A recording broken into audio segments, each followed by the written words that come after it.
Buenas noches, mi nombre es Manuel Gaona, soy médico general de la Pontificia Universidad Javeriana y el día de hoy tengo el gusto de presentarles un tema muy importante en dermatología que son los linfomas cutáneos. Entonces, antes de hablar de linfomas cutáneos debemos de hablar de linfomas. Al principio del estudio de estas entidades, su descripción y clasificación se basaba en la morfología. Sin embargo, hoy en día, con los avances en la inmunohistoquímica, se ha logrado identificar diferentes tipos de variantes entre los linfomas que vienen de las células T y los linfomas que vienen de la célula B. Por lo consiguiente, hemos podido reconocer diferencias entre su morfología, su inmunofenotipificación, la genética y las características clínicas. La primera vez que se trató de realizar una adecuada clasificación de todas estas entidades fue en el año 1994, cuando se realizó la clasificación revisada europea y americana de linfomas. Sin embargo, en este año y en esta clasificación no se tuvo en cuenta los linfomas cutáneos. Y se sabe hoy en día que los linfomas cutáneos tienen un comportamiento y tienen una biología completamente diferente a la de los linfomas que se desarrollan en los ganglios. Por ello, se creó la Organización Europea para la Investigación y Tratamiento del Cáncer, la cual propuso un grupo de estudio, se creó ese grupo de estudio de linfomas cutáneos para tratar de describirlos de una mejor manera. Es así como se empezó a revisar el registro de aproximadamente 626 pacientes en el sistema de salud alemán de linfomas cutáneos y los datos de 1.300 pacientes a lo largo de la Unión Europea, y de esa revisión de todos esos casos se logró enlistar la primera clasificación de linfomas cutáneos, en donde se clasificaban como linfomas cutáneos indolentes, linfomas cutáneos agresivos y linfomas cutáneos provisionales. Esto permitió empezar a identificar linfomas que, por ejemplo, inmunofenotípicamente podrían ser similares a los linfomas desarrollados en los ganglios linfáticos, pero que siendo en la piel tenían un pronóstico completamente diferente, como por ejemplo el linfoma de célula T grande, CD30 positivo, que cuando es un linfoma sistémico tiene una mortalidad cercana al 63%, mientras que el mismo linfoma de las mismas células que se desarrolla en piel tiene una mortalidad inferior al 5%. Después, en el año 2005, la Organización Mundial de la Salud trató de unificar esos criterios que había desarrollado el Grupo para el Estudio y la Investigación de Linfomas Cutáneos, y se creó como tal la primera lista, el primer consenso de clasificación, que fue redefinido en el año 2008, revisado en el año 2016 y que tiene su última publicación y actualización en el año 2018, que es de donde vamos a extraer la mayor cantidad de información. Entonces, los linfomas cutáneos es un grupo heterogéneo de procesos linfoproliferativos que tienen como principal ubicación la piel y que cuando se diagnostican no tiene compromiso de ningún otro sistema. Son enfermedades que por lo general tienen una baja incidencia y se pueden clasificar según su naturaleza en linfomas cutáneos de linfocitos T entre un 75 y un 80% y linfomas cutáneos de célula B entre un 20 y un 25%. Aquí en esta imagen podemos observar un linfocito usual en donde tiene un único núcleo, es de color basófilo, son núcleos muy regulares y son células que tienden a ser de un tamaño superior al de los eritrocitos que están alrededor. Los linfomas se pueden clasificar, como ya habíamos hablado, en linfomas cutáneos de célula T y natural killer, en donde encontramos toda esta lista de linfomas, en donde tenemos principalmente la micosis fungoide, el síndrome de Sézary, linfomas linfoproliferativos CD30 positivos, linfoma T subcutáneo paniculitis light, linfoma cutáneo de célula T, linfoma natural killer y T extranodal, y proceso linfoproliferativo similar a hidrobaciniforme. Hay entidades provisionales como el linfoma cutáneo primario de célula T CD8, citotóxico epidermotropo agresivo, que es muy importante porque lo vamos a ver más adelante, linfoma cutáneo de célula T CD8 positivo indolente acral y procesos linfoproliferativos de célula T CD4 pleomórfico pequeño y mediano. Al contrario, los linfomas cutáneos de célula B, digamos que tienen un número menor de identidades dentro de su grupo, en donde encontramos el linfoma primario cutáneo centrofolicular, linfomas de célula B de la zona marginal extranodales, linfomas difuso de célula grande, linfoma difuso de célula grande de otros tipos, hay uno que se ubica en pierna y otro que se ubica en lugares diferentes, linfoma de célula grande intravascular, y la úlcera mucocutánea asociado a infección por virus del Epstein-Barr. Entonces, dentro de estas dos diapositivas se encuentran la gran mayoría de linfomas cutáneos. Sin embargo, les mentiría si les digo que hoy vamos a revisar todos los linfomas, porque pues es un tema muy extenso. Y vamos hoy a aprender del linfoma cutáneo más frecuente y más prevalente, que es la micosis fungoide. O sea, vamos a tratar de aprender este tema lo mejor posible, porque es, primero, el linfoma cutáneo que más vamos a observar y que difícilmente podemos ver en la práctica clínica porque es una entidad que no es tan frecuente, y que es un tema muy importante dentro de la cultura médica general porque es una pregunta fija dentro de los exámenes para pasar a la residencia. Entonces, la micosis fungoide fue descrita por primera vez en el año 1806 por el dermatólogo francés Jean-Louis Alibert. Posteriormente, en el año 1870, el dermatólogo francés también Bazin describe sus tres fases: una fase pretumoral, una fase infiltrativa y una fase tumoral.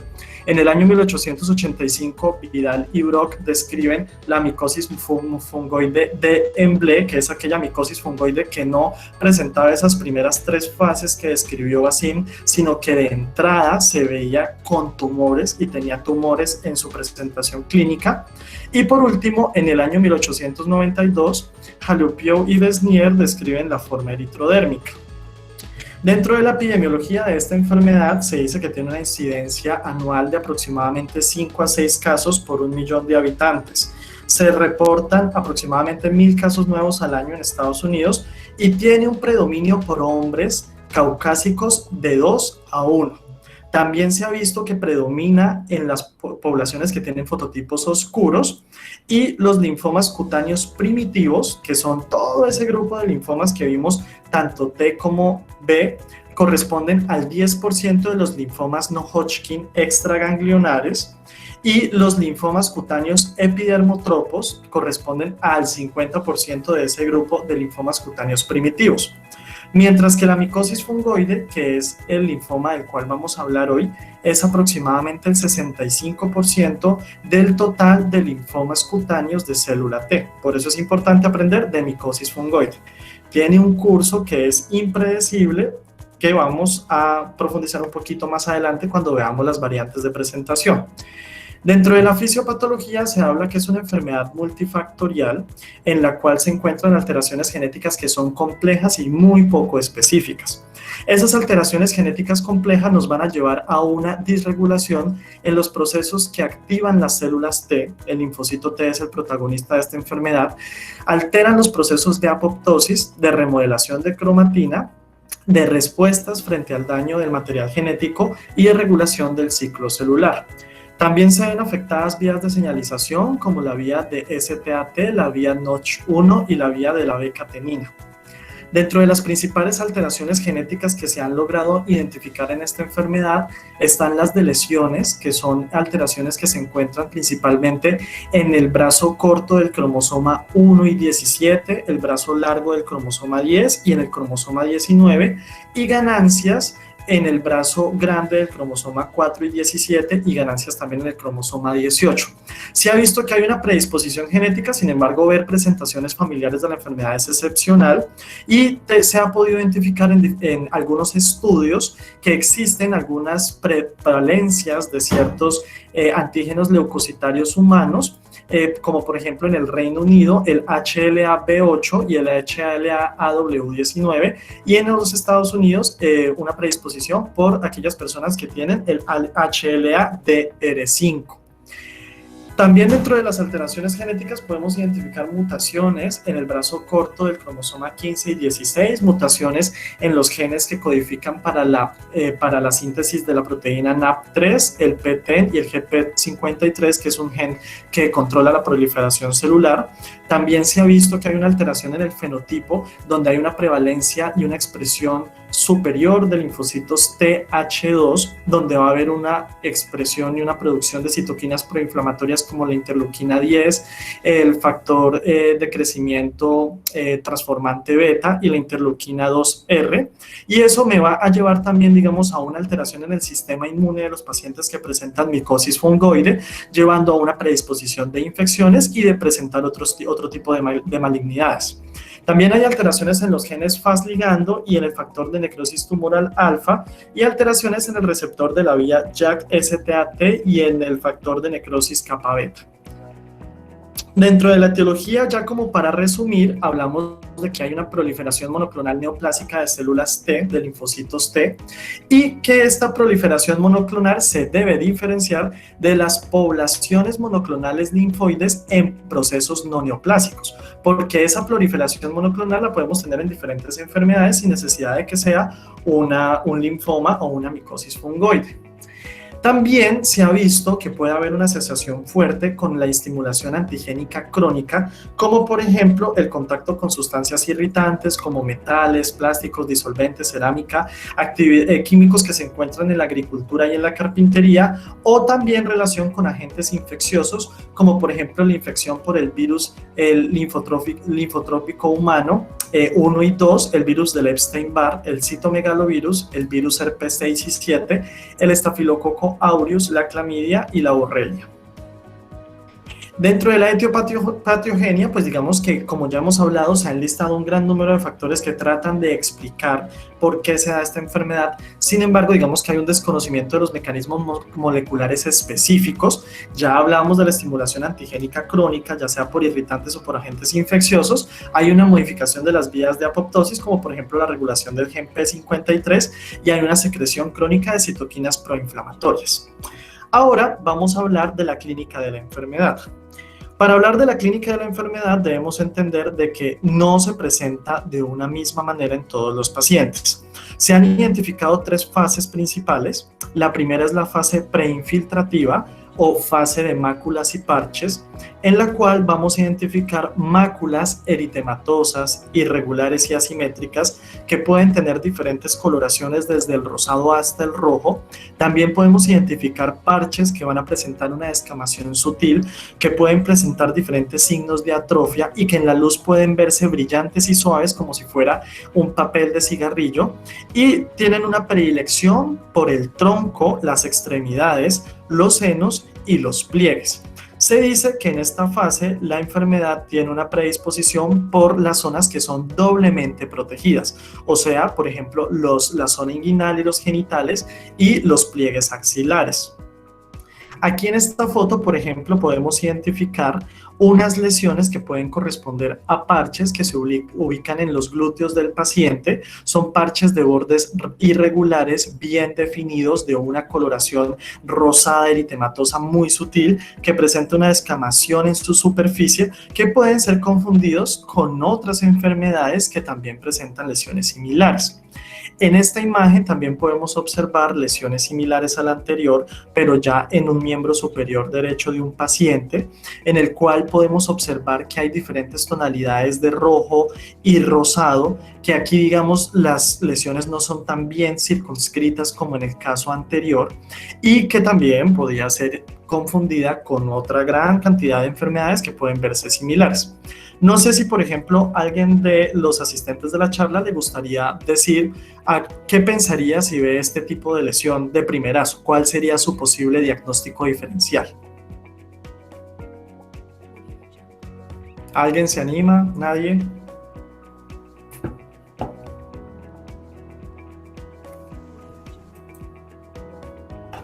Bueno, listo, sigamos. Aquí también podemos identificar lesiones en la parte superior del tórax posterior podemos identificar lesiones tipo mácula y en la parte inferior lesiones un poco más elevadas. Aquí hay un parche claramente, un parche con una descamación sutil. Tienen bordes regulares bien definidos, muy bien circunscritos y dejan zonas de piel sana, como por ejemplo aquí, que se denomina el signo de la persiana.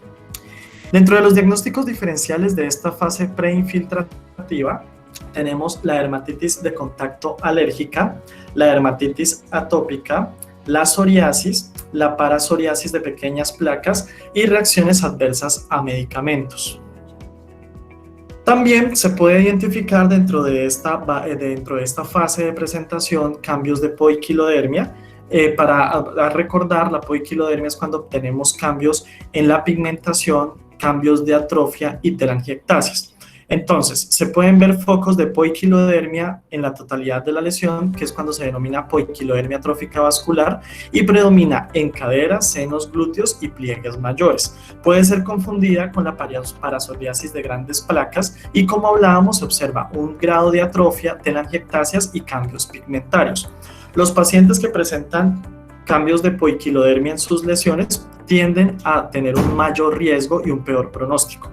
Aquí, por ejemplo, podemos observar poiquilodermia atrófica vascular en los senos de una paciente, donde podemos ver, por ejemplo, esos cambios en la pigmentación. Se observa un pigmento que es reticular, de un color pardo claro, de predominio en senos. Podemos observar, si vemos muy detalladamente algún grado de atrofia, la piel ya no se ve igual de brillante, igual de lisa que por ejemplo en el tórax anterior y en la región del escote, y si nos acercáramos muy seguramente también vamos a encontrar telangiectasias.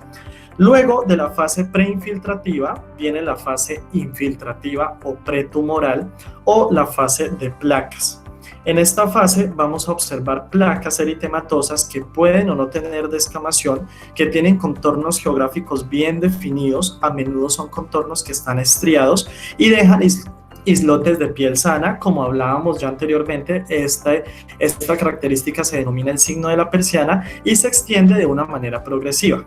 Pueden tener apariencia serpinginosa o anular porque pueden tener en el centro piel sana, entonces puede dar ese aspecto anular, y puede encontrarse hiperkeratosis considerable en palmas y plantas. En esta fase infiltrativa o pretumoral, las lesiones son muy pruriginosas.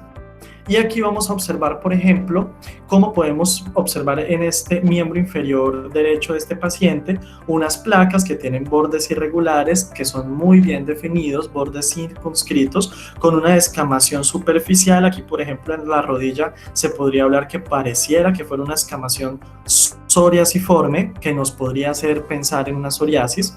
Aquí en esta foto de la mitad podemos observar una placa anular con unos bordes muy activos, con un grado variable de descamación y con aparentemente una piel sana en el centro que le da esa configuración anular que perfectamente podría confundirse, por ejemplo, con una tinea corporis.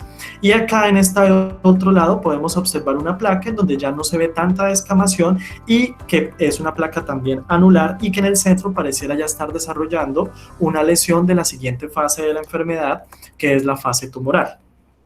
La fase tumoral se caracteriza por tumores. Son tumores que pueden ser semiesféricos u ovoides, dejan islotes de piel sana también y tienden a presentar ulceración central. Cuando los tumores se ubican en el rostro, se pueden ver facies leoninas, o sea, la micosis fungoide también es uno de los diagnósticos diferenciales de facies leoninas, y se da la tumoración porque ya hay, digamos, que una transformación en el seno del infiltrado de linfocitos atípicos, del cual vamos a hablar cuando hablemos sobre la histopatología. Tienen los tumores predilección por ubicación en la cara, en el cuero cabelludo y en las áreas intertriginosas. Entonces, aquí podemos observar en tórax, extremidades de este paciente, diferentes tumores que, como hablábamos antes, son tumores semiesféricos u ovoides. Aquí podemos observar un tumor que tiene una ulceración central, están rodeados de área de piel sana, son de consistencia firme y en este caso son múltiples. Aquí en esta otra imagen podemos observar también tumores. Aquí, por ejemplo, hay un tumor que está ulcerado, pueden haber placas eritematosas, y esto nos hace pensar y nos hace ver que la micosis fungoide no es una enfermedad que primero pasó por la fase de máculas y parches, que luego pasa por la fase de placas y que por último pasa por la fase de tumores, sino que puede presentar características de las tres fases al tiempo. La micosis fungoide que describe este comportamiento se denomina micosis fungoide clásica, pero digamos que es muy raro, o sea, se puede encontrar y se puede ver así, pero pueden encontrar, por ejemplo, lesiones de placas, máculas y parches al mismo tiempo junto con los tumores. Aquí podemos observar otra lesión, es un tumor que ya no se ve tan ovoide, es un tumor que ya se ve más cerebrante, tiene una completa destrucción de la arquitectura normal de la piel, hay una área extensa de ulceración y necrosis también, y se ven en el fondo capas de fibrina, de tejido fibrinoide cicatrizal. Entonces, otras de las variantes de presentación de la micosis fungoide semiológicas es la eritrodermia. Puede ser la manifestación inicial o puede presentarse en cualquiera de las otras tres fases que clásicamente se describen, y es muy importante pensar en el síndrome de Sézary porque, como vamos a ver más adelante, es uno de sus criterios diagnósticos. Entonces, la micosis fungoide recibe su nombre porque cuando se vio las lesiones en las primeras veces que se describió, esos tumores ovoides o esas tumoraciones esféricas hacían recordar a la cúpula de los hongos que crecen en la naturaleza. Por eso recibe el nombre de micosis fungoide, pero no tiene nada que ver con hongos y no tiene nada que ver con infecciones. Entonces, ya un dato claro que queda en la charla del día de hoy es que la micosis fungoide es un linfoma cutáneo de célula T.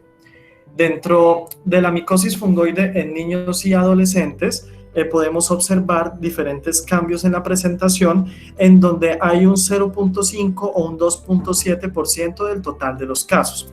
La incidencia es inferior a la incidencia que se observa en la micosis fungoide clásica, siendo esta una variante de presentación más extraña, de 0.5 casos por 100.000 habitantes.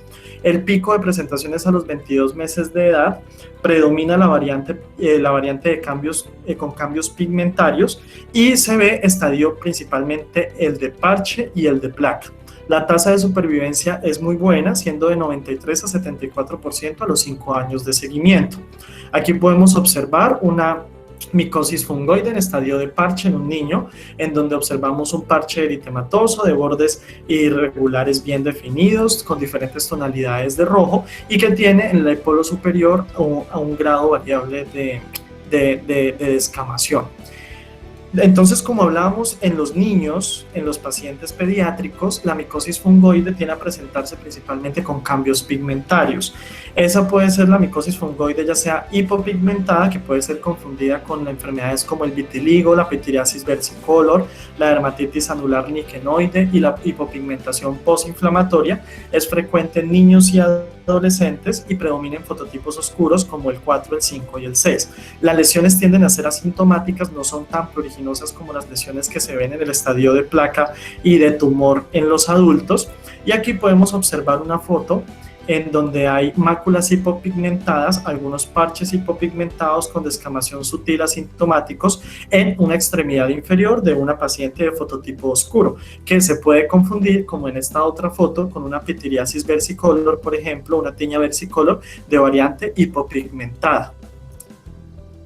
Dentro de las presentaciones atípicas de la micosis fungoide clásica, podemos encontrar lesiones disidrosiformes, lesiones similares a la ictiosis adquirida, queratodermias palmoplantares, lesiones ampollosas o vesiculares, placas hipopigmentadas, como vimos que son las que más se presentan en la población pediátrica, lesiones de aspecto verrucoso o hiperqueratósico, lesiones de aspecto granulomatoso, lesiones similares a la acantosis nigricans, a pápulas lichenoides y pústulas. Entonces, todas estas son las variantes, son las presentaciones atípicas de una micosis fungoide clásica, que no deben ser confundidas con las variantes de micosis fungoide. Entonces, para poder estadificar un paciente, la micosis fungoide, al ser un linfoma y al ser un tumor, tiene una clasificación TNMBT. Entonces, esta clasificación va a incidir directamente en el pronóstico del paciente y nos va a permitir orientar la terapéutica. Entonces, esta es la clasificación T, donde T1 es donde hay placas infiltradas, donde comprometen el menos del 10% de la superficie corporal, y T4 es cuando hay eritema confluyente que cubre más del 80% de la superficie corporal, siendo la eritrodermia.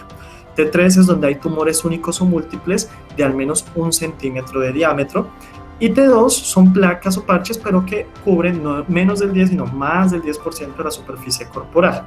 La N habla del compromiso de los ganglios periféricos, que digamos que ya si desean profundizar y saber exactamente cómo sería la clasificación N de la micosis fungoide, aquí va a quedar anexo en la presentación la tabla. La M, si hay ausencia de afectación visceral siendo M0, o si hay afectación visceral específica que sea histológicamente documentada, sería M1. Y por último, la B, que es la presencia o ausencia de células de Sézary circulantes en sangre periférica. Se tiene que identificar si existe un clon dominante o si no hay un clon dominante, y eso nos va a permitir clasificar en B0 hasta B2.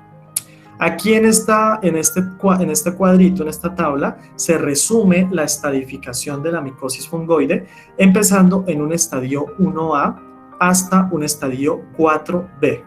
Entonces, digamos que no vamos a hablar así detalladamente de cómo estadificaríamos una micosis fungoide, sino que lo importante es saber que existe la clasificación, que podemos consultarla en artículos o en esta presentación, y que dependiendo de lo que vayamos a encontrar clínicamente en ganglios, metástasis y compromiso visceral, y si hay o no compromiso en sangre periférica por células de Sézary o por linfocitos atípicos, vamos a poder estadificar a nuestro paciente. Dentro de la biología molecular de la micosis fungoide se habla de que se deben realizar PCRs para buscar clones dominantes de célula T. ¿Por qué? Porque ese clon dominante de célula T juega un papel fundamental dentro de la estadificación de la micosis fungoide. Esta prueba lo que hace es amplificar regiones que codifican la cadena gamma del receptor del antígeno de linfocitos T, y debe hallarse en más de 2 lesiones diferentes, ya sea 2 lesiones cutáneas o una lesión cutánea y una lesión visceral. ¿Para qué? Para saber si la misma célula que me está infiltrando la piel es la misma célula que yo encuentro en el ganglio, o que yo encuentro afectando el hígado, o que encuentro afectando la nasofaringe o el esófago, o bueno, el órgano que esté con compromiso metastásico. Esto es muy importante porque si se identifica el mismo clon, me habla de que hay un peor pronóstico. Entonces, el pronóstico depende pues de la clasificación. Cuando la clasificamos o cuando encontramos micosis fungoide en estadio T1 del TNM, el pronóstico es una supervivencia mayor al 97% a 5 años, mientras que si ya está en T2, esa supervivencia disminuye a 83% de 10 a 12 años, y si está en T3, ya disminuye mucho menos al 42% de 4 a 5 años. Los factores de mal pronóstico en micosis fungoide es tener una edad mayor de 60 años, niveles elevados de lactato deshidrogenasa, un nivel elevado del receptor soluble de interleuquina 2 y una velocidad de sedimentación globular elevada, presencia de eosinofilia periférica, afectación visceral documentada por biopsia, o transformación. La transformación la vamos a hablar más adelante. La mortalidad de los pacientes con micosis fungoide está principalmente asociada a infecciones o a tumores epiteliales. Como hablábamos al principio, la micosis fungoide desencadena una alteración de la inmunidad de la persona, por lo cual pueden ser mucho más susceptibles a infecciones por Staphylococcus aureus, Pseudomonas aeruginosa, enterobacterias, Streptococo beta hemolítico, herpes simple o varicela zoster.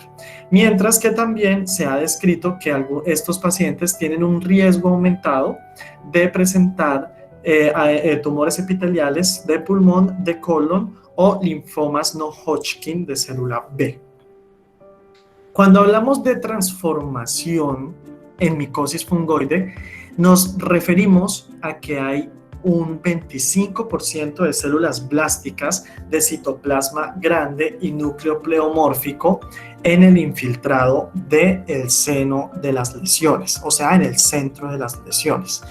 Cuando tenemos transformación, eso nos habla de que la tasa de supervivencia es muy mala, puede ser entre 11 a 36 meses, y se da porque hay una sobreexpresión del gen P53, que es un gen que ayuda a controlar la proliferación celular, y hay pérdida de los receptores CKDN2A y CKND2B.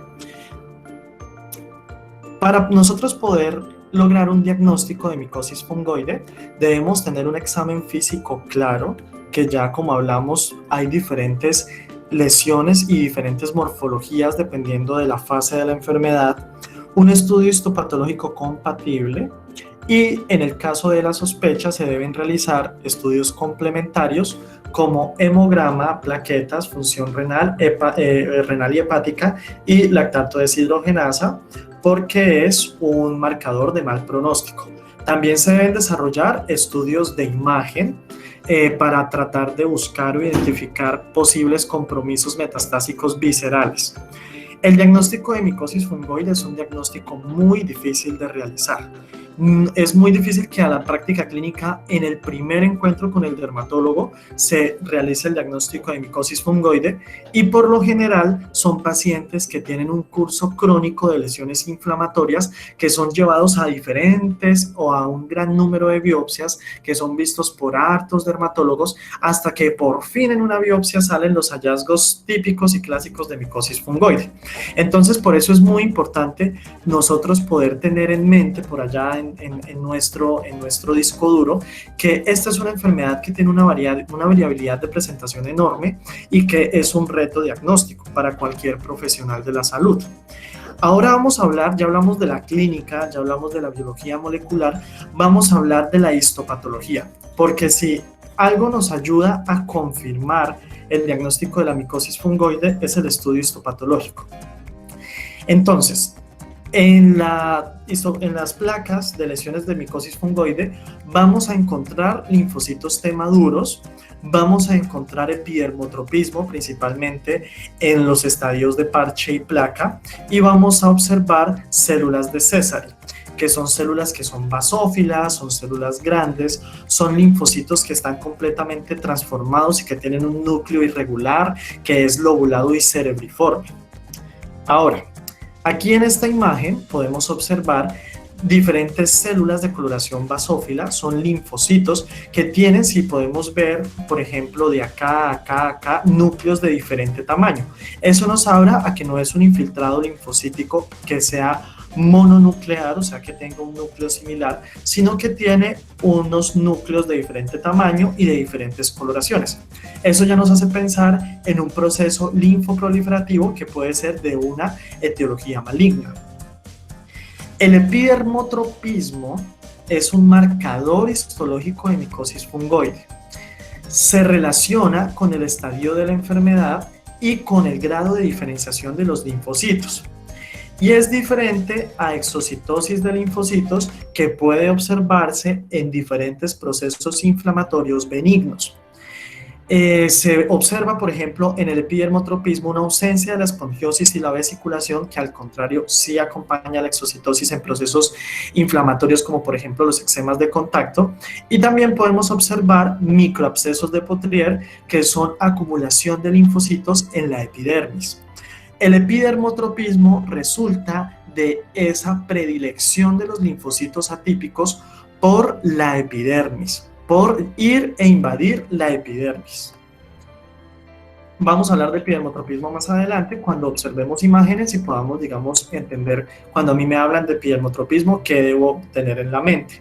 Entonces, dentro de la primera fase de micosis fungoide, como hablábamos en la clínica, existen diferentes fases clínicas donde vamos a observar diferentes morfologías de lesión. Exactamente lo mismo ocurre con la histología, donde dependiendo de las fases vamos a tener hallazgos histopatológicos diferentes. Entonces, en la primera fase, o sea, esa fase preinfiltrativa de máculas y parches, van a haber cambios muy sutiles.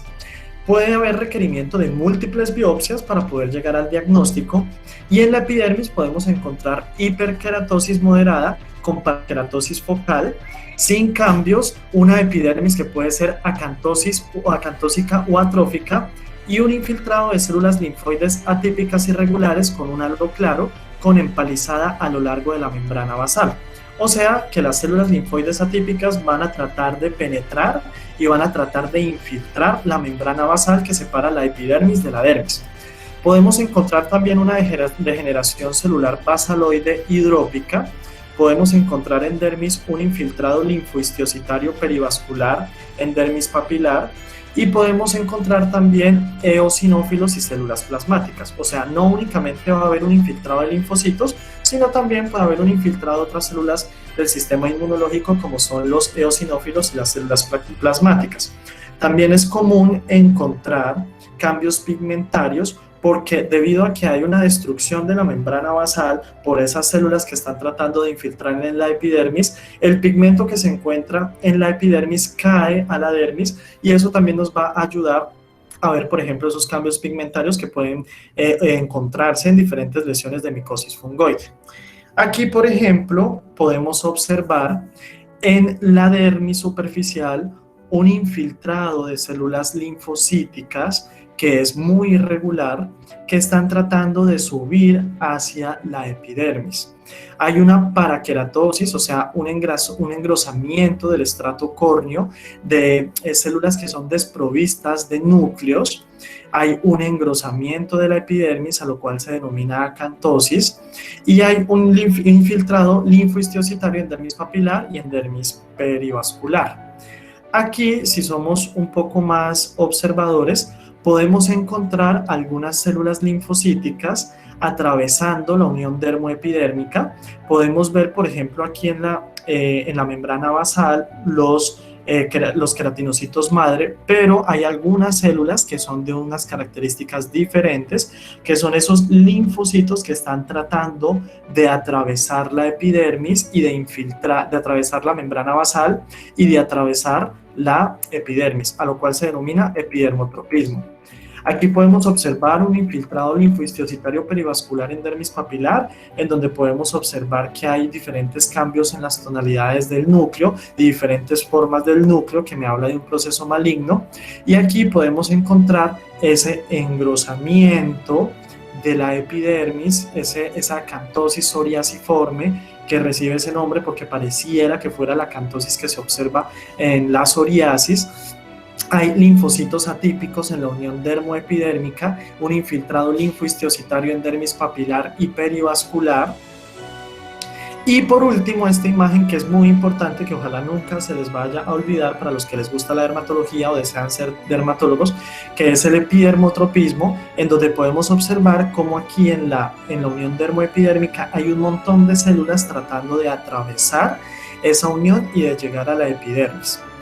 En la segunda fase, o fase de placas, es una fase que, así como la anterior, es de muy difícil diagnóstico, en donde en la epidermis podemos encontrar también hiperkeratosis compacta, parakeratosis en parche, acantosis psoriasiforme y esponjiosis leve.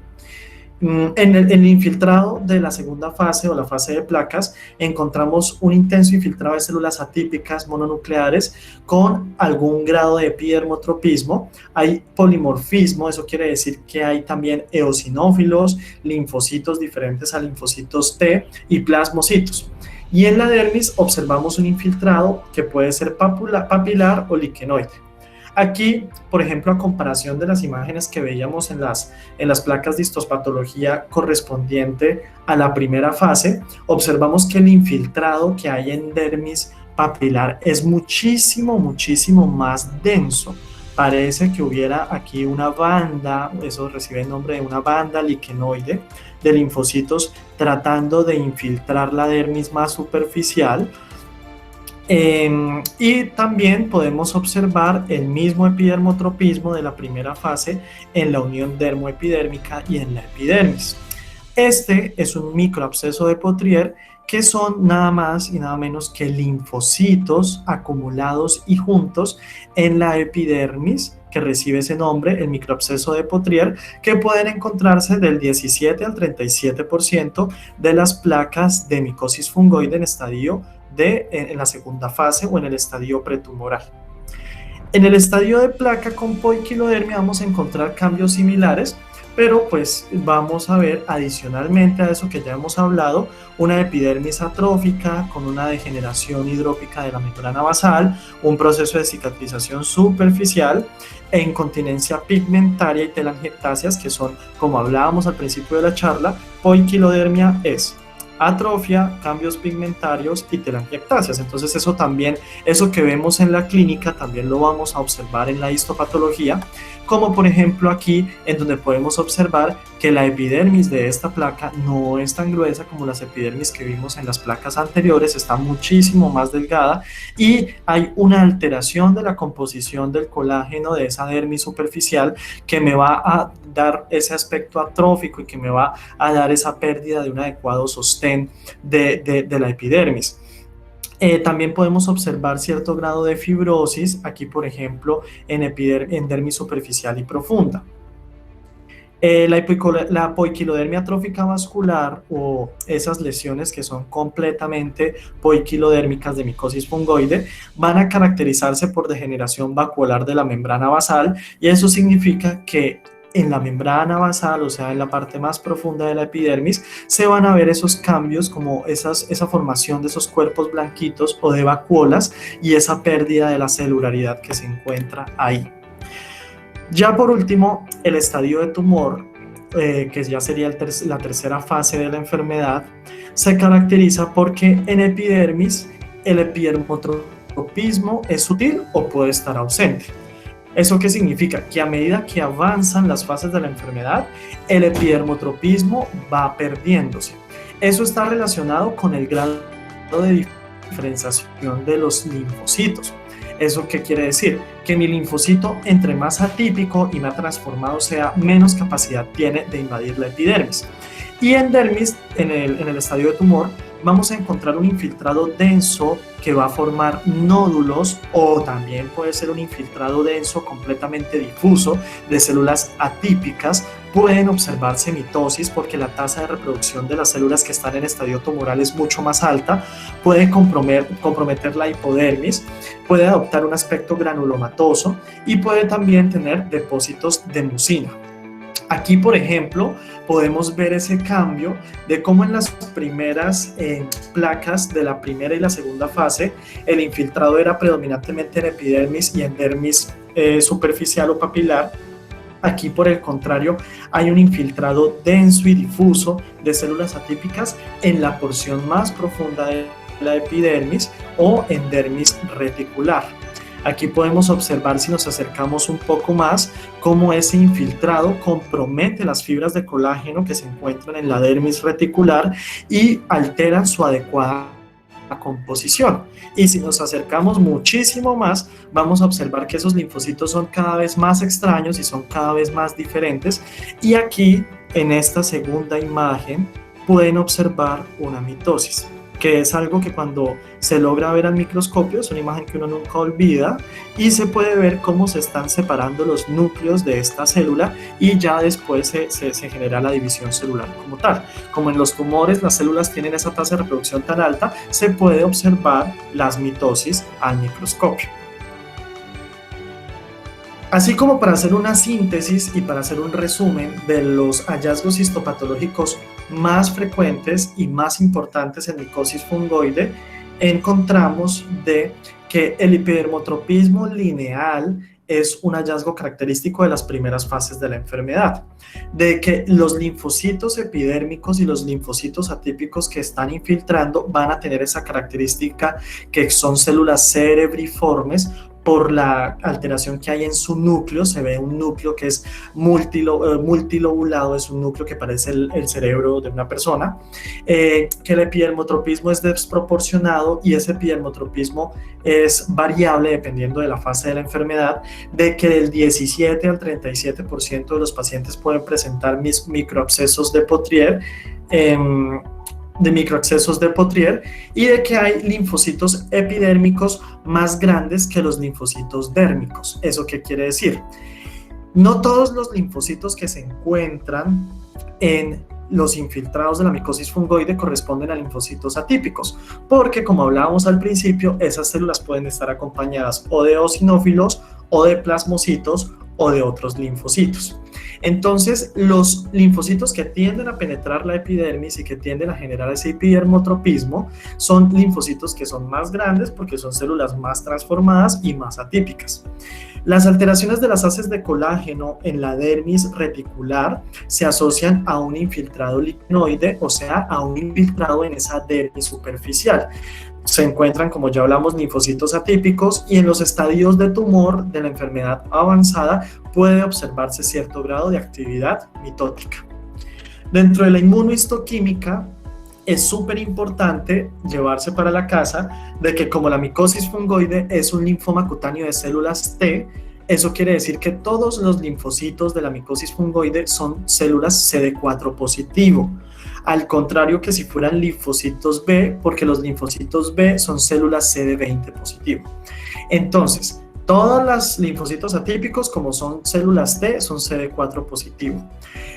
Principalmente pueden también expresar CD2, CD3 y CD5, puede estar presente o no CD8, puede perderse de forma temprana el marcador CD7 y podemos encontrar marcador CD25 en aproximadamente el 50% de los casos. ¿Por qué es importante saber de la inmunohistoquímica? Porque los cambios que encontramos en las placas de histología de la micosis fungoide pueden ser cambios que están en otras enfermedades y en otros linfomas. Entonces, si nosotros no logramos identificar exactamente la inmunofenotipificación de estas células, podemos estar frente a un linfoma completamente diferente.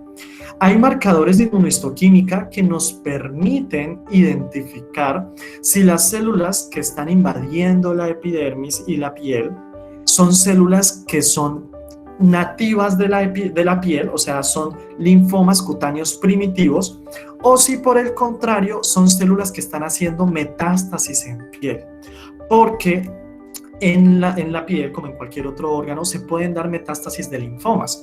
Entonces, si nosotros no sabemos cómo identificar si esas células son primitivas de la piel o si esas células vienen de algún otro linfoma ubicado en un ganglio o vienen de algún linfoma ubicado en una mucosa, eso es algo muy importante. Digamos que esos ya son temas súper avanzados que no son el objetivo de esta charla, pero es importante saber que existen marcadores de inmunohistoquímica, como por ejemplo el marcador BCL2, que es un marcador antiapoptótico que cuando se pierde me hace pensar en que son células metastásicas y no células de linfomas cutáneos primitivos. Ahora nosotros vamos a hablar de las variantes de presentación de la micosis fungoide.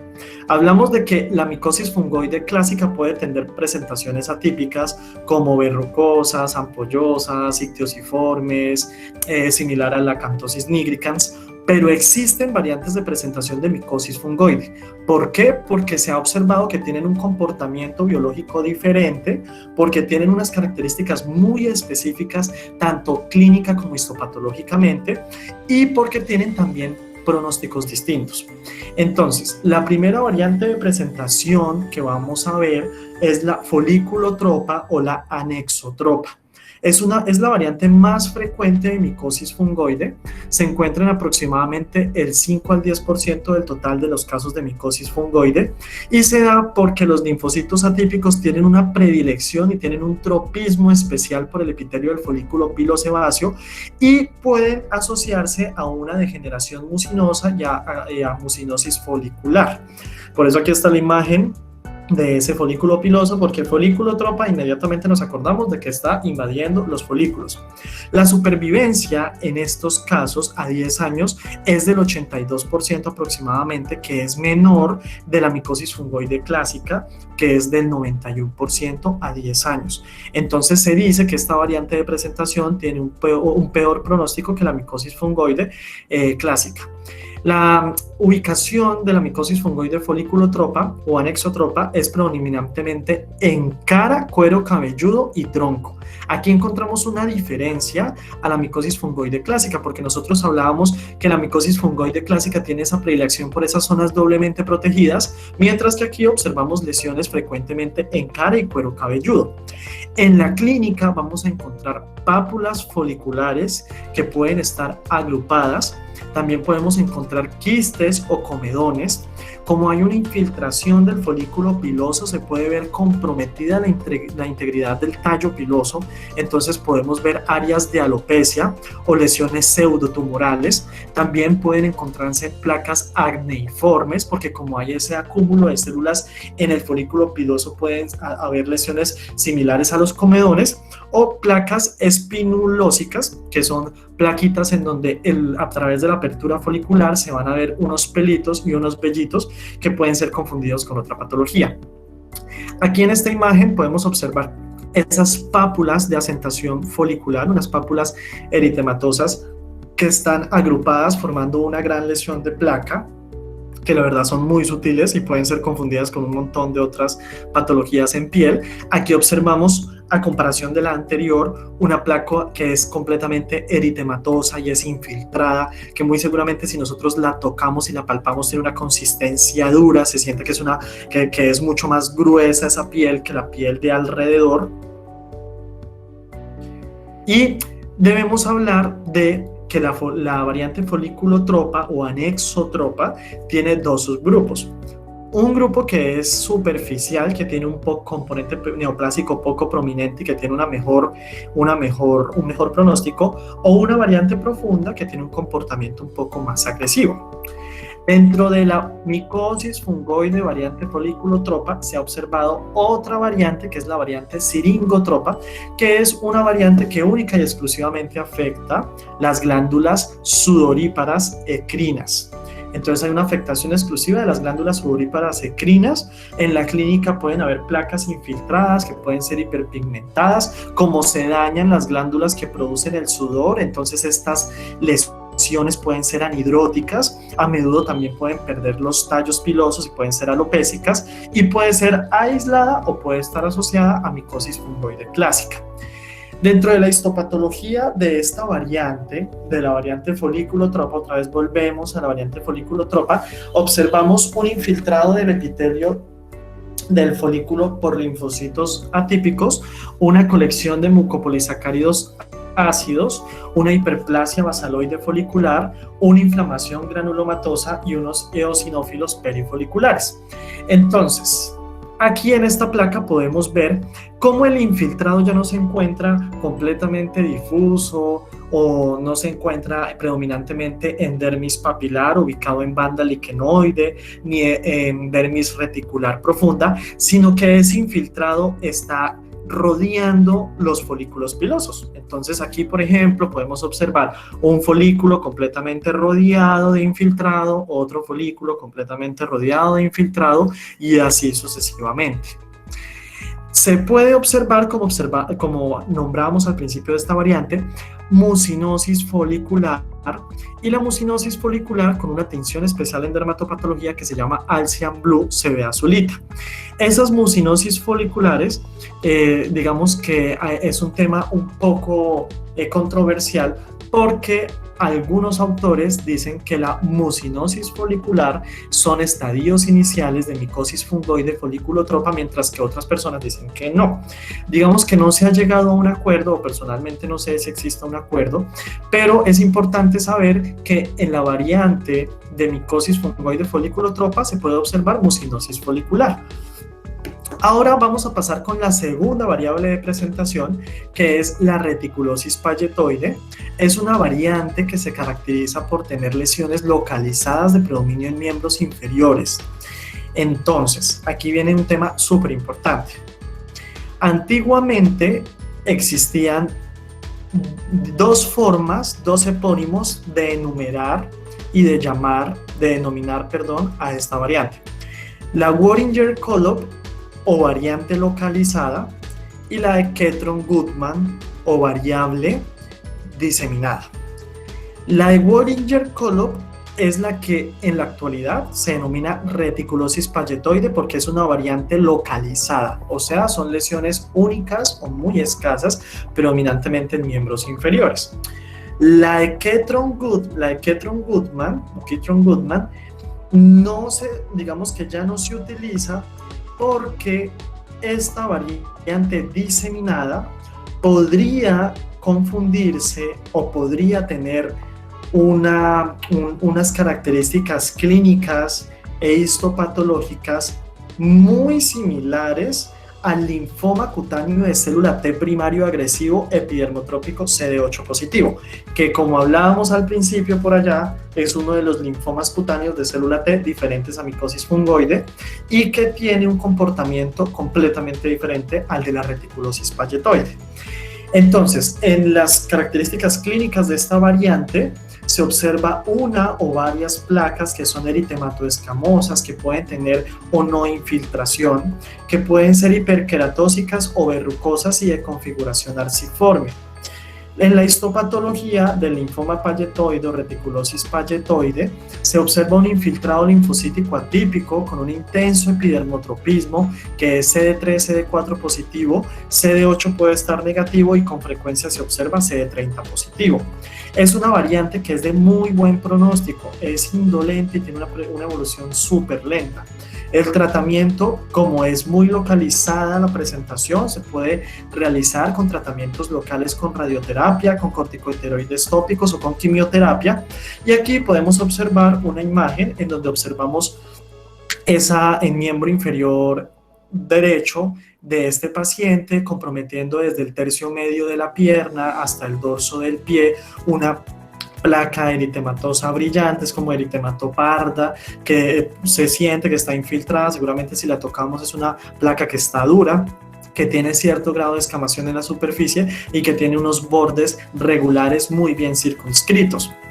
En la histopatología vamos a observar una hiperplasia psoriasiforme, como hablábamos por allá en la fase placa tumoral, en la fase placa pretumoral. Entonces se observa una cantosis que forma como estas ondulaciones que pueden ser similares a las encontradas en la psoriasis, y encontramos un infiltrado liquenoide. Si observamos aquí, por ejemplo, hay una banda de infiltrado de células inflamatorias en la dermis superficial, y si nos acercáramos encontraríamos epidermotropismo variable. La tercera variante de presentación se llama la micosis fungoide de piel laxa granulomatosa, que consiste en el desarrollo lento y progresivo de piel rebundante en los grandes pliegues de aspecto rojo, violáceo, se vuelve flácida, es arrugada y pierde la elasticidad. Es una variante de muy buen pronóstico y es extremadamente rara. Se han descrito menos de 50 casos en la literatura y se ha visto asociada a enfermedad de Hodgkin, a linfoma Hodgkin y a micosis fungoide clásica. En la histología de esta variante podemos observar un infiltrado denso y dermoepidérmico de linfocitos pequeños atípicos que pueden estar dispuestos en cora de guirnaldas con abundantes células gigantes multinucleadas, que se forman esas células gigantes porque hay una fagocitosis de las fibras elásticas y una fagocitosis de otras células como los linfocitos atípicos. Esto se denomina emperipolesis, cuando hay una fagocitosis de linfocitos, o sea, un macrófago se come un linfocito, entonces es como un macrófago gigante con muchos linfocitos adentro. Este fenómeno se encuentra, por ejemplo, en otras enfermedades como la reticulosis sinusoidal o el síndrome de Rosaif-Dorfman, y también hay elastólisis, que es esa degeneración de las fibras elásticas en la dermis, y eso es lo que nosotros vamos a ver en la clínica. Si pierdo completamente las fibras elásticas en la dermis, pues entonces voy a perder la elasticidad de la piel y va a estar completamente arrugada y no va a tener nada de soporte. El infiltrado que se observa es un infiltrado en banda superficial y puede haber grado variable de epidermotropismo. Aquí podemos observar una foto de uno de los pocos pacientes que se han visto con esta enfermedad, en donde en el pliegue infraaxilar se observa una placa completamente eritematoviolacea de bordes regulares muy bien definidos, donde se observa un aumento del reticulado en la superficie, donde se observa que hay una pérdida del sostén, está completamente flácida, y donde también podemos observar que hay un grado muy variable de descamación. En la histopatología aquí observamos un infiltrado completamente difuso en dermis de linfocitos atípicos. Y ya por último vamos a hablar de una enfermedad que es muy importante saber porque también es una patología que es de cultura médica general y que es pregunta fija en todo examen de residencia, así como la micosis fungoide, que es el síndrome de Sézary. El síndrome de Sézary es una enfermedad que fue descrita por primera vez en el año 1938 por Albert Sézary, que fue un dermatólogo, si no estoy mal, un dermatólogo también francés, y es un síndrome que se define por la tríada de eritrodermia, linfadenopatías y presencia en sangre periférica de células de Sézary o células cerebriformes. El síndrome de Sézary es una variante es una leucemia de linfocitos T atípicos cerebriformes que digamos que se asocia mucho a micosis fungoide, pero puede presentarse sin necesidad de haber lesiones previas de micosis fungoide. Es una enfermedad muy poco frecuente y corresponde únicamente al 5% del total de linfomas cutáneos de células T. Predomina en hombres mayores a 60 años de fototipos oscuros 5 y 6 y es una enfermedad generalizada. Esta es una enfermedad sistémica que compromete la vida del paciente y puede tener un compromiso visceral que principalmente se da en orofaringe, pulmones, sistema nervioso central y médula ósea. Existen los criterios del ISSL, que es como la institución para el estudio de linfomas cutáneos, que describe los siguientes criterios. Entonces, primero, que haya un número de células de Sézary circulantes en sangre periférica mayor a 1000 en metro cúbico, que haya una relación del linfocito CD4 sobre el linfocito CD8 mayor a 10, que haya una expresión aberrante de marcadores de células T como CD2, CD3, CD4 y CD5, que haya un fenotipo CD7 mayor al 40% y que haya presencia de un clon linfocítico T sanguíneo. Ahí es donde venimos a traer en biología molecular ese clon de célula T mediante PCR para observar si las células que me están infiltrando la sangre, que me están invadiendo la sangre, son las mismas células que están en el tejido epidérmico. Dentro de la presentación clínica, observamos de que esta patología debuta o presenta eritrodermia, la cual se define como un 80% de superficie corporal total completamente melanoeritrodérmico, que presenta cambios en la pigmentación, que es de un curso crónico, que pueden estar edematizadas, que pueden ser lesiones edematizadas, pueden ser lesiones infiltradas y que son lesiones característicamente muy pruriginosas. Eso siempre sale en los exámenes de residencia. ¿Cuál de las siguientes entidades cursa con prurito? Entonces ahí sale síndrome de Sézary o micosis fungoide, son lesiones que son muy pruriginosas. Pueden presentar depilación con alopecia porque el infiltrado es tan difuso que puede comprometer el folículo piloso, puede también comprometer la matriz ungueal y puede observarse onicodistrofia. Hay adenopatías superficiales, pueden infiltrarse y generar una alteración de la conjuntiva y puede haber ectropión y puede haber también hiperkeratosis palmoplantar.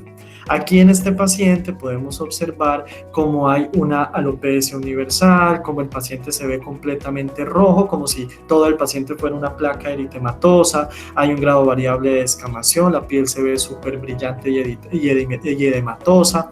En las manos podemos observar también ese edema tan característico, muy seguramente si tocamos al paciente está hipertérmico, hay cambios en las láminas ungueales. esta imagen nunca se les vaya a olvidar, paciente con síndrome de César y así un paciente completamente eritrodérmico en donde vamos a encontrar linfadenopatías y vamos a encontrar células de César en sangre periférica. ¿Qué son las células de César? Son esos linfocitos atípicos que ya están transformados y que ya han perdido sus características morfológicas de un linfocito normal.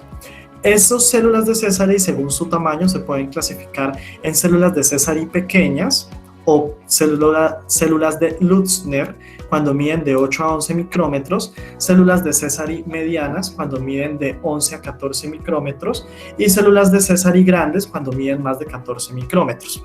Las células de Sézary pequeñas o medianas podrían encontrarse en patologías como la dermatitis de contacto, la dermatitis atópica, la psoriasis eritrodérmica y las toxicodermias sin necesidad de representar un linfoma.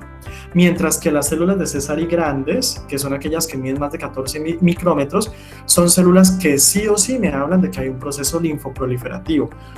En esta imagen podemos observar cómo esos linfocitos cada vez se parecen menos a los linfocitos que vimos en la primera diapositiva de esta presentación y donde tenemos esos núcleos que son cerebriformes, porque si tenemos fe, ahí se ven como si hubieran las circunvoluciones del cerebro en el núcleo de esos linfocitos. Son células súper grandes y que están súper transformadas.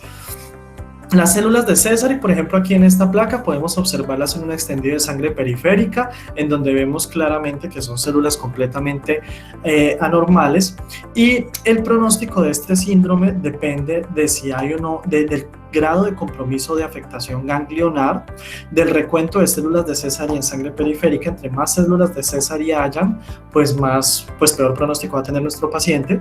Si hay una presencia de un clon T en sangre, de esos linfocitos T, dependiendo de la estadificación, porque también encontramos que en el síndrome de Sézary está un estadio de TNM, la edad del paciente, entre más mayor el paciente, peor pronóstico. Si es hombre, le tiende a ir mucho peor. De los niveles séricos de LDH y beta-2 microglobulina, de la presencia de transformación, que eso ya lo hablamos, igual en los factores pronósticos de micosis fungoide, y la supervivencia de los pacientes con síndrome de Sézary a 5 años varía entre 24 a 40%. Ya para cerrar esta revisión, vamos a hablar de una manera muy general de los tratamientos de micosis fungoide. Entonces, cuando tenemos micosis, para hablar de tratamiento, pues primero se debe estadificar el paciente. Dependiendo de la estadificación del paciente, según el TNM, vamos a orientar nuestra terapéutica. Cuando tenemos estadios tempranos de la enfermedad, con lesiones que son muy localizadas, que comprometen menos del 10% del paciente, de la piel de nuestro paciente, vamos a hablar de tratamientos locales, que pueden ser corticoides tópicos, preferiblemente de mediana a alta potencia, o sea, clase 6 o 7. Podemos hablar de fototerapia tipo VA, que puede ser de 2 a 3 veces por semana. Podemos utilizar mecloretamina tópica o carmustina tópica. Entonces, la carmustina tópica es un medicamento que hace parte de la familia de las nitrosurias, como la lomustina, y es un agente alquilante. La carmustina lo que hace es inhibir la replicación del ADN y la transcripción del ARN y por consiguiente la función de los ácidos nucleicos. La carmustina tiene dos grupos cloretilo que se encargan de entrecruzarse con la cadena de ADN, y como alquilan y se entrecruzan con la cadena de ADN, pues no va a permitir la transcripción de los genes y por consiguiente la síntesis de proteínas para la reproducción y proliferación celular. También vamos a tener el interferón alfa, el cual es una citoquina proinflamatoria que nosotros mismos también producimos en nuestro cuerpo. Se aplica en una dosis de 3 millones de unidades, 3 veces por semana de forma subcutánea. Se hace un control en 3 meses después de iniciado el tratamiento para ver si el paciente ha tenido respuesta o no. Puede presentar las principales causas de suspensión del tratamiento, es intolerancia, y también hay un síndrome pseudogripal con astenia. El paciente como que le da un cuadro catarral de infección de vía respiratoria superior cuando se utiliza este medicamento. Y este medicamento funciona porque cuando se une al receptor de membrana del interferón alfa, genera una activación de las tirosinas quinasas, lo que conduce a una producción de enzimas que lo que van a generar es unos efectos antiproliferativos, por lo tanto detienen el proceso de proliferación celular, intervienen en la diferenciación celular y me ayudan a inhibir síntesis de proteínas específicas, generando un stop en esa hiperproliferación de linfocitos T. Dentro de los citostáticos vamos a encontrar el metrotexate, que ya digamos que aquí ya este no hace parte de la terapia local, de la terapia tópica, sino ya corresponde a la terapia sistémica. El metrotexate se utiliza en dosis variables que pueden ir desde 15 a 30 gramos semanales, intramuscular o vía oral. El metrotexate es un medicamento que se encarga de inhibir la enzima dihidrofolato reductasa, por lo cual no se transforma el ácido fólico en tetradihidrofolato, que es un cofactor necesario para la transferencia de carbono en diferentes reacciones metabólicas, como por ejemplo la síntesis de precursores del ADN y el ARN, y también el metrotexate como tal inhibe la timidilato sintasa. Entonces el metrotexate lo que hace es detener también la proliferación celular. Otro medicamento citostático que se puede utilizar en micosis fungoide es el clorambucilo. Este medicamento hace parte del grupo de medicamentos que son derivados de la mostaza nitrogenada. Se utiliza en dosis de 2 a 4 miligramos día, si no estoy mal, es un medicamento que se da vía oral e interfiere en la replicación de ADN, induce apoptosis celular debido a que genera una acumulación citosólica de P53 con la subsecuente activación de VAX o VAC, que son proteínas proapoptóticas. O sea, lo que hace es decirle a la célula que chao, que se tiene que morir, que tiene que parar su ciclo celular y que tiene que destruirse. La prednisona es otro medicamento, un corticoide sistémico de la familia de antiinflamatorios no esteroideos. La prednisona se da en dosis de 5 a 20 miligramos día. También podemos utilizar medicamentos como la gemcitabina en dosis de 800 a 1200 metro cúbico los días 1, 8, 15 y 28, sin superar creo que una dosis de 150 miligramos día, si no estoy mal.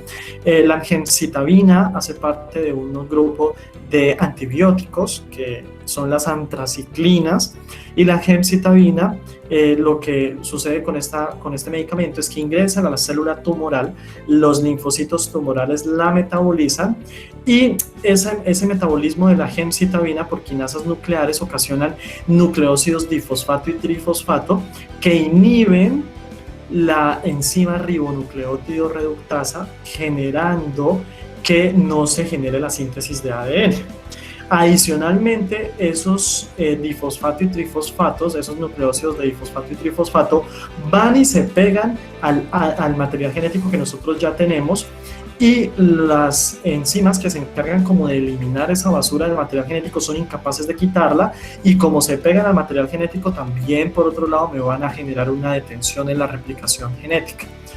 Y también dentro de los citostáticos vamos a encontrar la doxorubicina, que es la doxorubicina, que también tiene un efecto similar a la gemcitabina.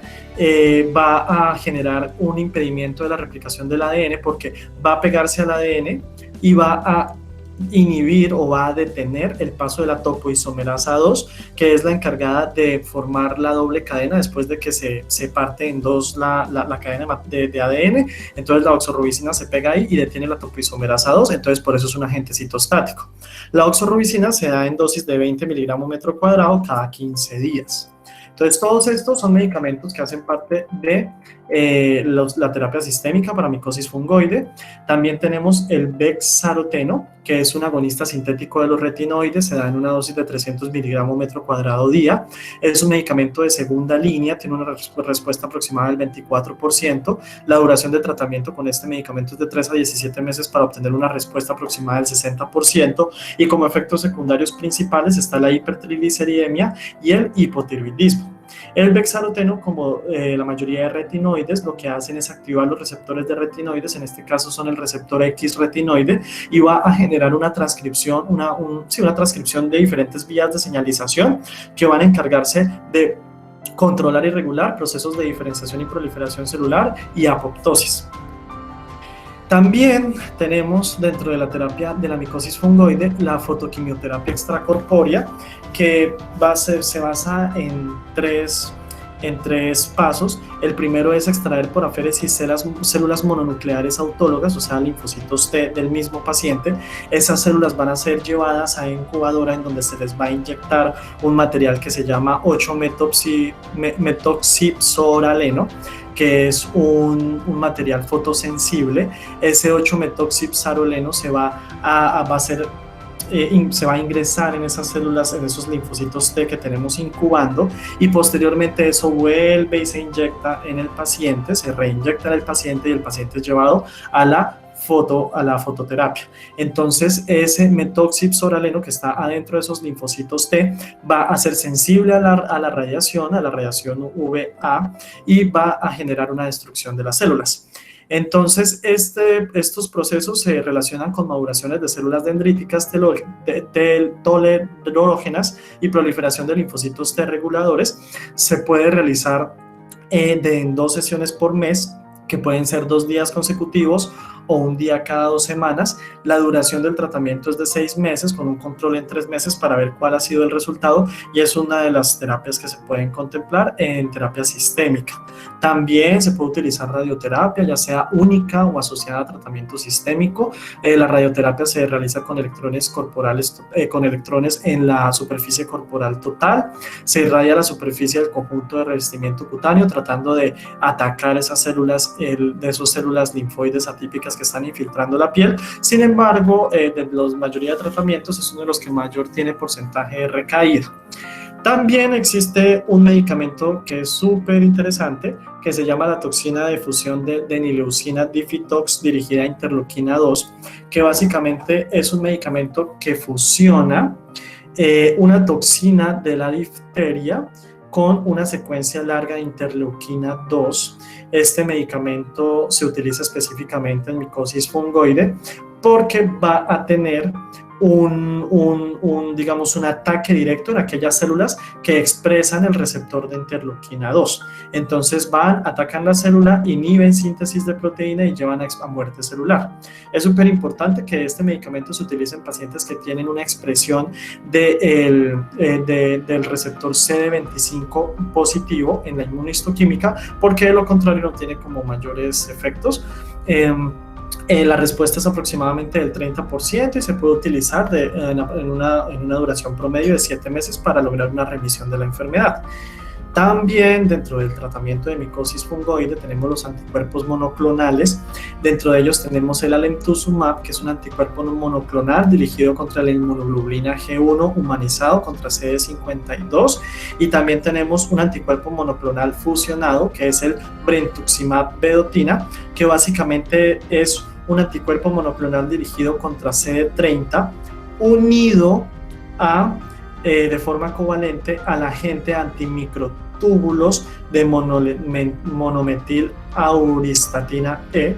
Eso significa que el anticuerpo monoclonal anti-CD30 va a ir al receptor CD30, y ese monometil-auristatina E va a generar una destrucción y como una parada en el ciclo celular, en la fase G2 de las células y en la fase de mitosis, porque como sabemos los microtúbulos juegan un rol fundamental cuando las células, el citoplasma se va a dividir. Entonces es un medicamento bastante desarrollado, súper chévere, y en la actualidad hay otros anticuerpos que se están desarrollando dirigidos contra anti-CD4, anti-CCR4 y anti-CD158K y KIR3DL2.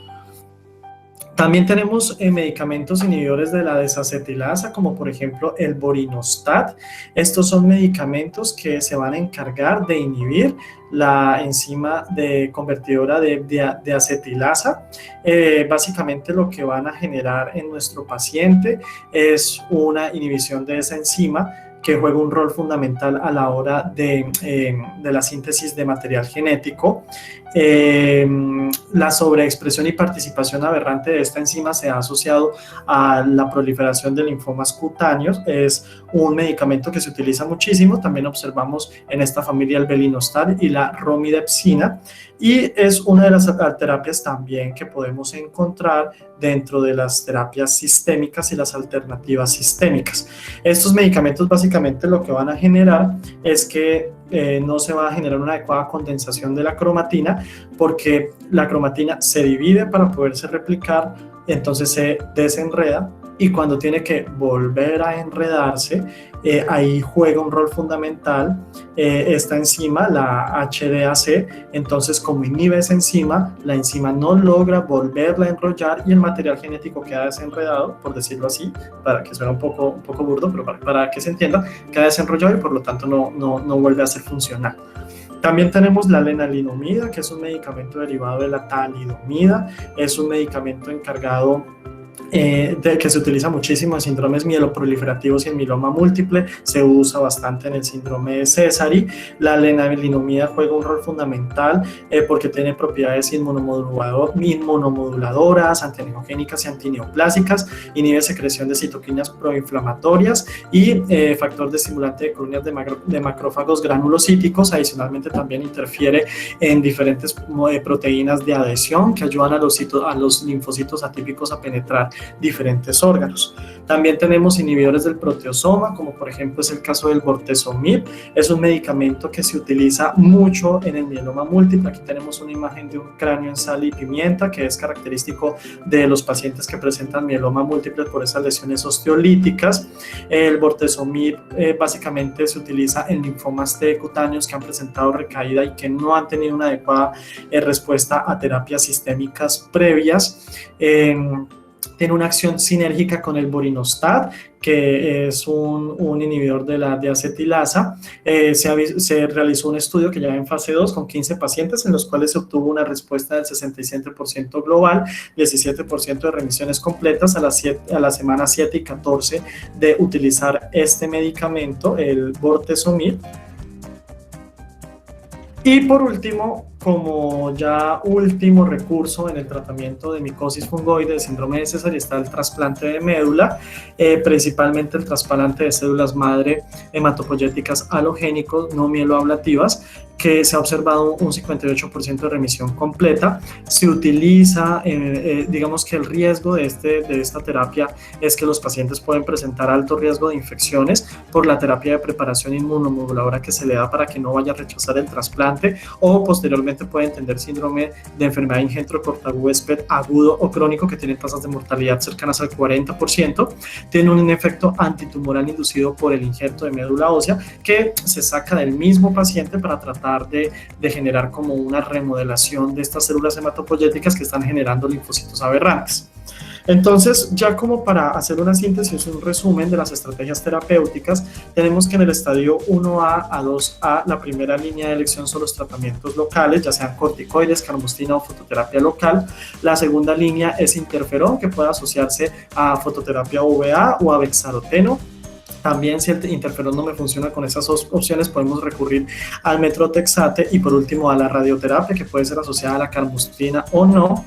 En el estadio 2B tenemos tratamiento sistémico, que ya digamos que para nosotros definir cuál es el mejor tenemos que considerar la edad del paciente, antecedentes de importancia y el estado general de salud. Podemos utilizar interferón con o sin fototerapia UVA y metrotexate, y en la segunda terapia tenemos el bexaroteno más o menos radioterapia, que es muy bueno para pacientes que tengan tumores, o más carmostina en pacientes que tengan predominio de placas. Y en la tercera línea tenemos ya antineoplásicos sistémicos como la doxorubicina liposomal o la gemcitabina, y ya de cuarta línea la poliquimioterapia sistémica con todos los medicamentos anteriormente nombrados, que ya digamos que es una terapia previa ya cuando todo ha fracasado, para realizar alloinjerto o trasplante de médula ósea halogénico, que ya es como lo último que se realiza. Y ya en estadios muy avanzados de enfermedad, de 3 y 4, de primera línea 1 se va directamente con tratamiento sistémico. Puede hacerse fotoféresis en estadio 3C cuando hay una invasión sanguínea asociada a metrotexate, bexaroteno e interferón. También puede utilizarse tratamiento sistémico con clorambucilo más prednisolona, y se puede asociar tratamiento local cuando hay lesiones en piel con carmostina, corticoides tópicos, clormetina, fototerapia o radioterapia corporal total. Y en estadios B0 o B2, que los B es cuando hablábamos al principio de si hay o no un clon de linfocito T, se puede utilizar clormetina o doxorubicina en el caso de que haya un clon de linfocito T.